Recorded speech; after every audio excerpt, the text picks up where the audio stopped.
هذا الراجل اللي كتشوفو قتل مراته اللي كانت حامله وبناته بجوج اللي كتشوفو في الصوره من ابشع الجرائم، والسبب غيصدمكم. كريس واحد راجل امريكي كان شاب طموح وخدام في واحد الشركه ديال الفحم. تعرف على واحد البنت اللي كان سميتها شالون عن طريق صاحبتها كارلين اللي كان كيعرف من قبل.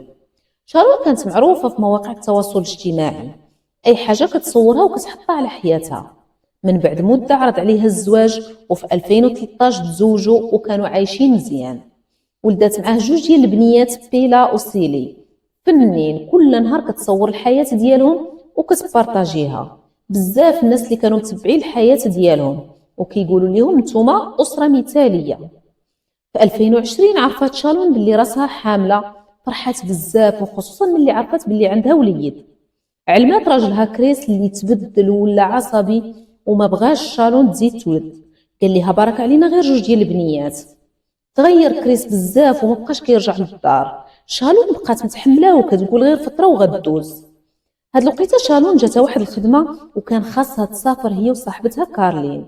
خلات البنات مع باباهم ومشات يومين ورجعات، ومن هاد النهار شالون غبرات وما بقاتش بانت. وحتى الفيديوهات اللي كانت كتحط يوميا في مواقع التواصل الاجتماعي ما بقات كتحط حتى شي حاجه، والخدمه ديالها ما بقاتش كتمشي ليها.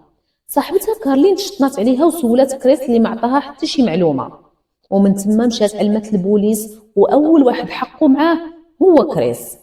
قال لهم باللي شالون دات البنات وغبرات وما عرفتش فين مشاو. كريس بدا كيطلع في مواقع التواصل الاجتماعي وكيطلب من شالون ترجع البنات راه توحشهم. الفيديو دار ضجه وكلشي ولا متبع القصه ديالها وباغي يعرف شالون فين مشات.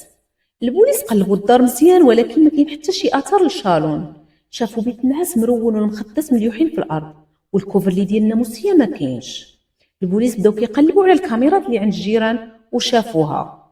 كريس غير شافهم غيشوفوا الكاميرات خافوا، بدا كيدخل وكيخرج في الهضره وقال لهم خصني نمشي، ولكن البوليس ما خلاوش يمشي طبعا، وقالوا ليه راه باللي الكاميرات بينات انه كان هز شي حاجه والبنات تابعينه.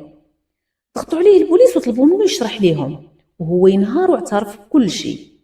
قال لهم باللي شالون عرفت باللي كريس كان كيخونها مع الصديقه ديالو في الخدمه، طلبات منه الطلاق، بدا كيدابز معاها وخنقها حتى ماتت. وهو يتصدم ملي لقى البنات واقفين كيشوفوا فيه وما فاهمين والو. سولوه مال مامانا، ما قال لهم والو، هزها وغطاها بداك الكوفرلي وداها للطوموبيل والبنات تابعينه. داهم لواحد البلاصه بعيده وحفر ودفن شالون قدام بناتها، وخنق بيلا قدام اختها وسيلي كتشوف، وهي تسولو قالت له بابا واش حتى انا غدير ليا بحال بيلا. هو اللي قال هادشي للبوليس.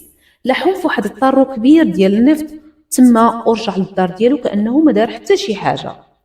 كريس كان عنده حياة يتمناها أي واحد، ولكن بسبب الخيانة دمر حياته وعائلته كلها، تحكم بالسجن مدى الحياة.